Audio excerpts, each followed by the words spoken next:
Hello, my beautiful people.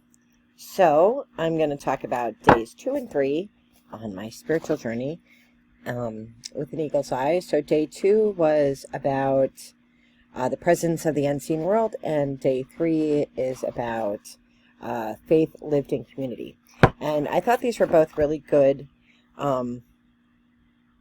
They were really good chapters because they really, they make you think about things, and that's the whole point of doing it, really. And so day 2 is about, and remember that the audience for this kind of a book is like a church retreat group, so definitely Christians are in mind, so there's an assumption there, right?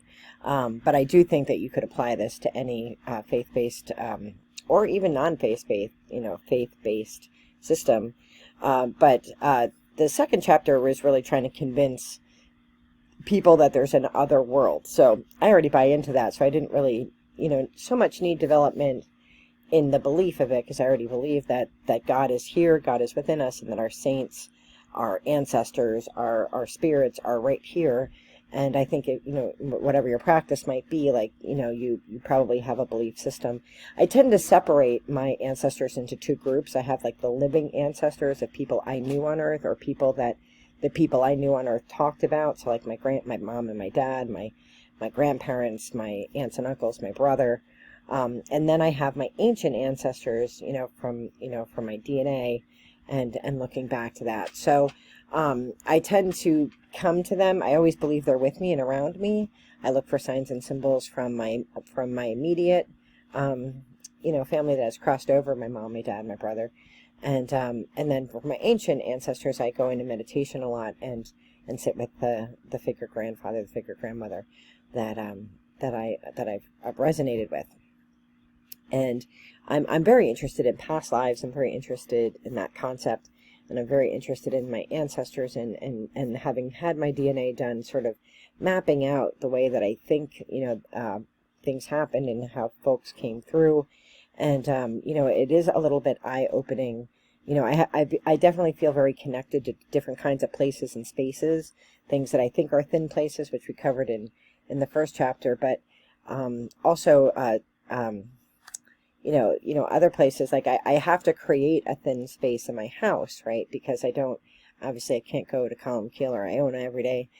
So I kind of have like my couch where I sit with this one lamp, and I have candles lit, and I listen to instrumental music. I love the music for this time of year because it's like, autumn instrumental music, Celtic instrumental music. I like Tim Janis, right? So I create a thin place, but some of you had really good suggestions for other places that were thin places that I thought were really, really good. And so I am going to try that. I'm going to try those things. I don't know necessarily about doorways, but what was the other suggestion? Was really, really good. I don't remember what it is. I wrote it down. But so I am really interested in sort of that where we can come closer to spirit, although I do feel like spirit is right here. So that was chapter 2. And then chapter 3 is about community. And again, I think it's, talking about your church and whatever group you're in, but I don't belong to a church. So I go to churches. I have no problem with churches. I have no problem with people who go to church or synagogue or mosque or whatever, covens, whatever it is you do, Druid groves, whatever. It just, I think because I was so invested in the church system that I'm so not invested in one now. I kind of do my own thing. And, but that means that I have to find my own community. So I'm still very attached to the missions group that I've always been a part of. Because they are Anglicans, but they really have Jesus at the center of it and the work of Jesus at the center of it. So 100% of the donations that come in go right back out into the local community in Kentucky where they're located, but also in the greater national arena, but also internationally with a passion for the people of Sierra Leone. So I see firsthand how they use their money and the work that they do. And so, I feel like they're a community of mine, but of course they're in Kentucky, so they're not close. I feel like my sisters here on YouTube, we've become a community with very different belief systems, very different rituals, very different outlooks, but I feel like we all come together to respect each other and what it is we practice. I learned so much from them. A few sisters are branching out and really like teaching how they do a ritual and why they do it and what they do for it. And I think that's so meaningful, and it's so enriching. And it doesn't mean I have to follow it necessarily, but I can look at it, maybe adopt it for the way I might use it. And I'm so thankful that they're willing to share. And I'm going to be right back because my son just came home for break, and he always laughs at me when I'm talking on video. So I don't want any of his nonsense. He's pointing at me right now. So I will be right back when he leaves. Okay, he's gone to the loo, so I can talk. So what does community mean? Well, that's a trickier thing for somebody like me, because at one point in my life I would have felt like community meant one thing, because I was really involved in the church. I had a big community. I ran a youth summer camp. I was the lay director, and there's a pastoral director. And I was super involved in every aspect of the church, and so I definitely felt community. I'm definitely a solo practitioner now, and I'm okay with that. I do go to one of the local Lutheran churches I like a lot, because they sing hymns. That's the thing I miss most about community, is the hymn singing.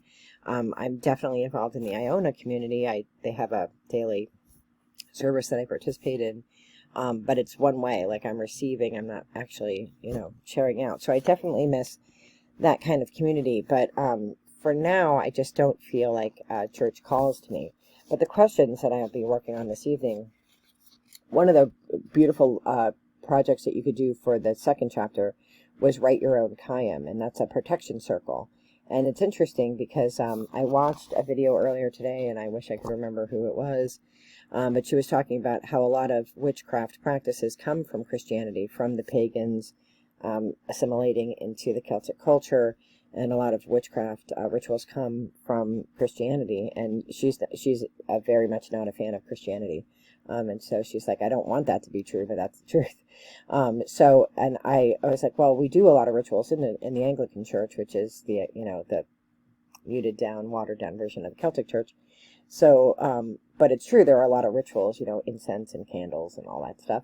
And, but this was, there is a document, this man named Alexander Carmichael went to the Hebrides, which is Iona's one of the Hebridean Islands, and wrote down, because they couldn't write down prayers because it would have been yelled at by the Romans, but they pretty much either sang or prayed over everything they did. Like, I'm going to go milk a cow. Mary, help me milk this cow, right? So it's, I can't remember the name of it. It's something Gadelica. And I'll post it below. It's in the public domain. So there's a collection of these kyms, these poems, these things that people wrote or said or sang. And so it encourages you to write one for yourself and create a protection circle. And I thought that was very interesting. So I learned about that yesterday, and then there's this video with this witch today that was said that a lot of, like the protection circle actually comes from Christianity. And I was like, I would not have known that, except that I read it here first. And so it has you write your own kyem, and I thought that was really, really beautiful. And you were asked to call in, whomever you want to protect you. And it talked a little bit about the Celtic understanding of evil and sin and dark energy and dark forces, and that you need protection. And if you think about St. Patrick's breastplate, there's a whole hymn about that, right? That comes from Scripture, where you're to put on the armor of God.